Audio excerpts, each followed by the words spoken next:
Salute, salute, salute. Bow. Salute to the YTBC YouTube boxing YouTube reverse from your big homie Nocturnal Thoughts. Welcome to Boxing After Dark, man. Coming at you with a real quick video before I get out y'all way.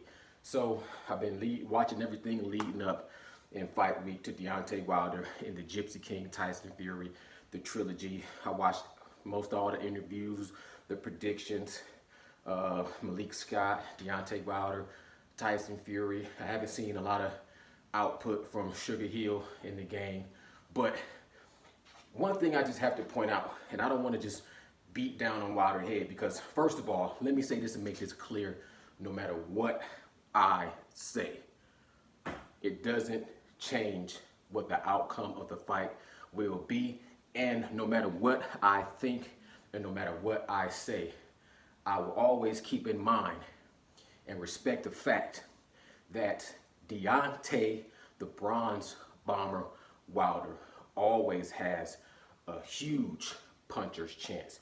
He always has the right hand, the eraser, the equalizer, all of those words above. So with that in mind, like I said, I'm really not making a prediction video, but logically breaking down this fight in my mind, if I was to do the keys to success offensively and defensively, you know what I'm saying, Tyson Fury just has more arsenal in his artillery.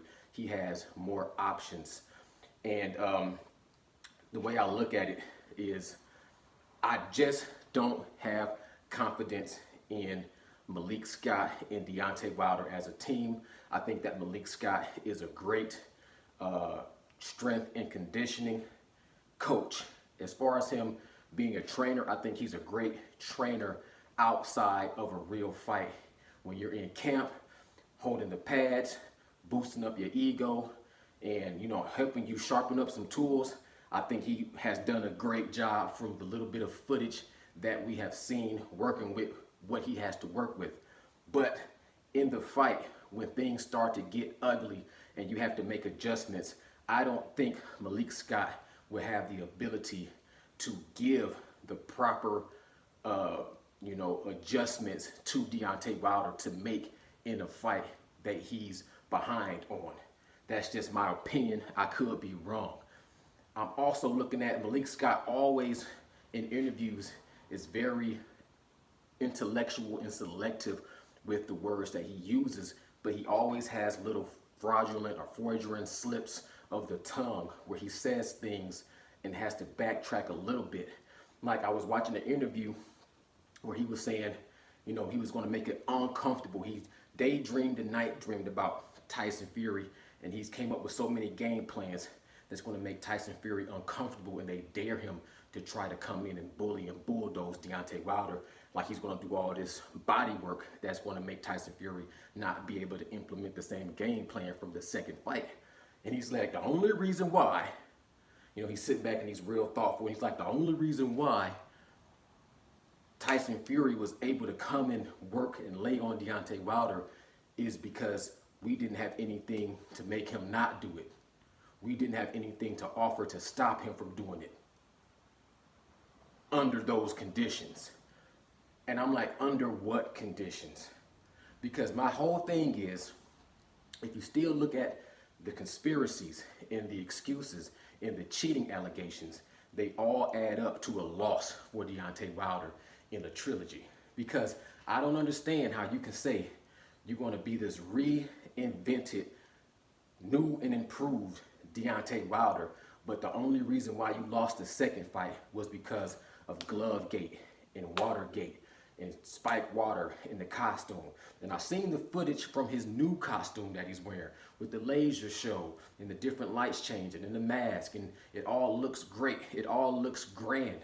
But I don't understand how you can, because I always contributed his loss, or I always looked at when he came into the ring for the second fight looking a little worse for wear was because he was wearing a heavy costume with lights around his eyes.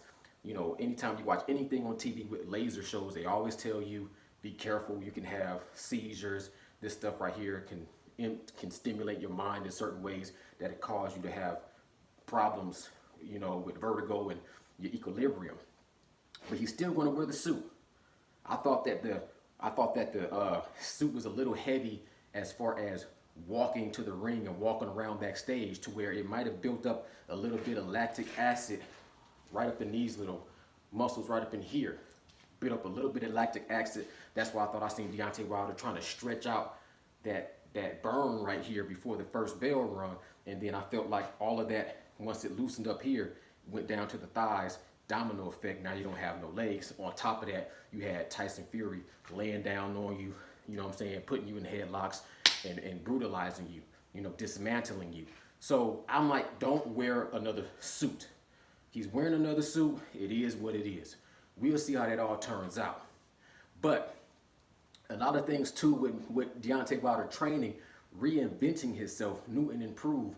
What's the cause for all the new techniques and all the new training that you need if Tyson Fury only could beat you if he cheated the last time? And then I don't understand how you can say you reinvented and new improved, but at the same time you say Malik Scott really couldn't teach me anything. He didn't teach me anything.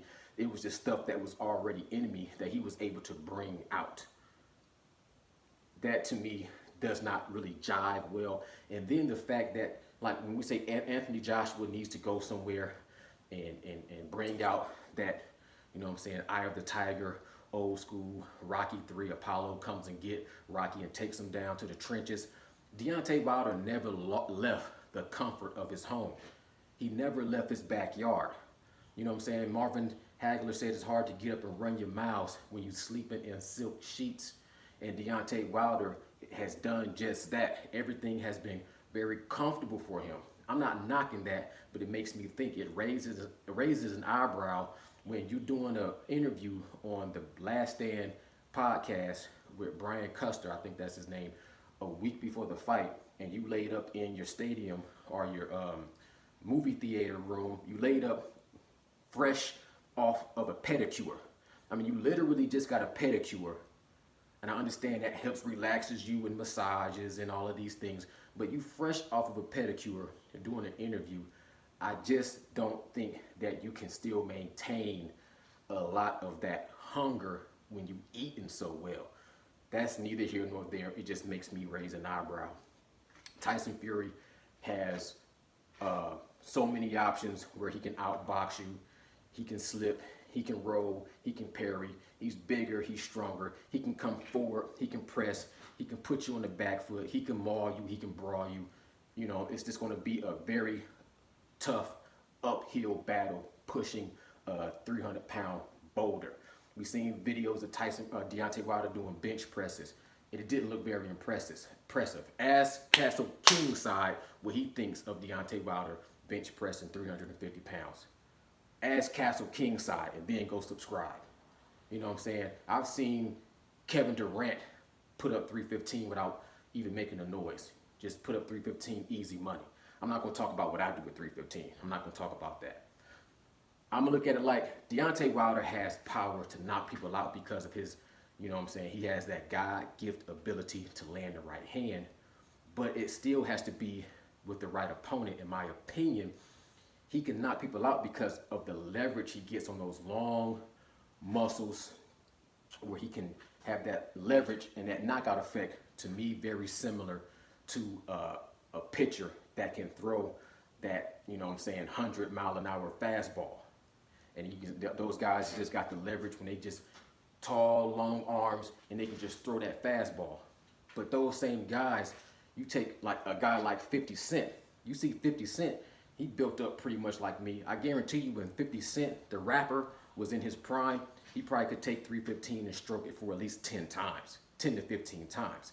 But you seen what he did when he tried to pitch the opening pitch for one of those games he went to, when he tried to get up on the mound and throw down to the catcher. You see how 50 Cent threw that ball?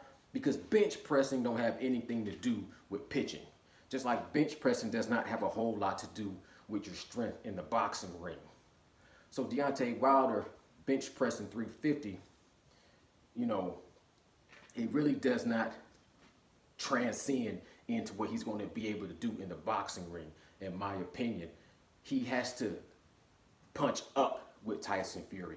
And Tyson Fury, as long as Tyson Fury fights like a big man and doesn't give up his size, as long as he's rolling that right hand, as long as he's neutralizing that right hand, as long as he's sticking out his hand and just taking a step back and not stepping in, you know what I'm saying? As long as he's doing all the correct defensive maneuvers to neutralize Deontay Wilder's right hand, I don't think Deontay Wilder can land a shot on Tyson Fury that's going to knock him out cold.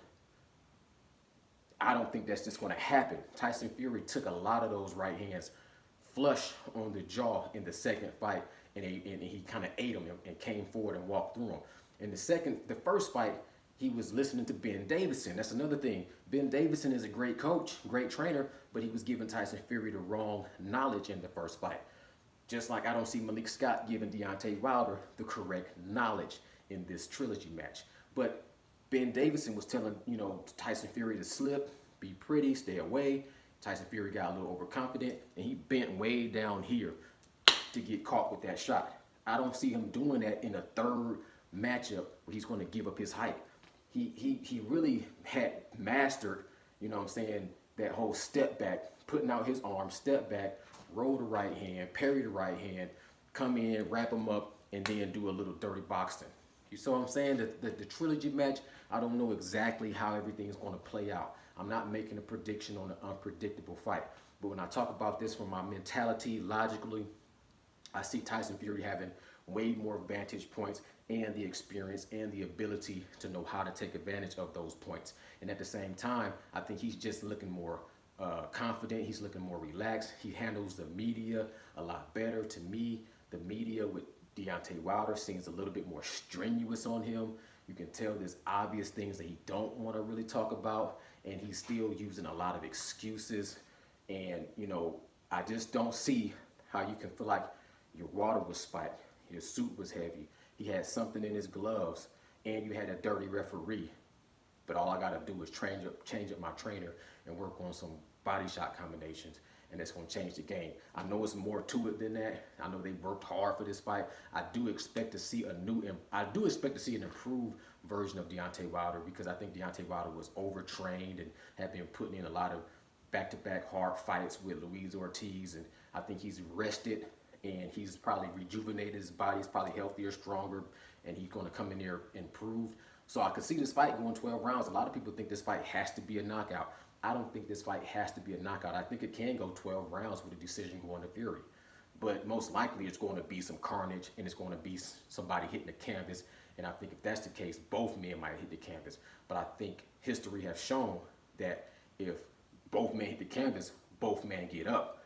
But at the same time, Tyson Fury hit the canvas, got up in the 12th round, and still wobbled Deontay Wilder. Deontay Wilder gets wobbled by almost everybody that he fights at least one point in time in the fight. He got wobbled by Luis Ortiz, got hit clean by Dominic Brazil. He got rocked by Tyson Fury. I mean, Deontay Wilder can get wobbled. That's why I don't understand the whole glove gate situation. So we will see what happens in this fight. Like I said, logically, Tyson Fury should do everything he needs to do to come out with the victory in this fight. Deontay Wilder has a puncher's chance, but it's a different kind of a puncher's chance. All in all, I don't like, the whole Malik Scott. I just think he's one of those guys who can say all the right things. I watched the interview he did before he fought Luis Ortiz. In the interview before he fought Luis Ortiz, he was saying all this very intellectual, high IQ, well thought out, very, cerebral type of talk. And then when you watch him fight Luis Ortiz, it's a whole different story. You know what I'm saying? It's a whole different person. So I just don't see him really being able to give Deontay Wilder the right information, if there is any, in the corner, if he's losing. If Deontay Wilder is dominating and winning, I think Malik Scott is fine with anybody. But I think if Tyson Fury starts to dismantle and break down their game plans and starts to, just completely dominate Deontay Wilder, I don't think Malik Scott is going to know what to tell Deontay Wilder in the corner for him to make adjustments to come out and start to, you know what I'm saying, change the ebbs and flows and turn the tide and do what he has to do. I think it is going to be where Deontay Wilder might come out there on fire doing a few different things, but when it starts to get real tough, going gets tough get going, blah, blah, blah, I think Deontay Wilder is going to revert back to a lot of the things he's always done with a wide stance and throwing the right hand telegraph, and, you know, and from that point, we would see Tyson Fury take over the fight and have his way. That's my thoughts. Y'all let me know what y'all think in the comments below. I appreciate y'all time. I appreciate all my new subscribers. And, you know what I'm saying? I won't make another video about this until after the fight. So this is my last video for the week. This is Nocturnal Thoughts, Boxing After Dark. Everybody out there, I appreciate y'all. Enjoy the fight. And don't forget to leave me a comment, thumbs up, and subscribe to the channel. I'm gone.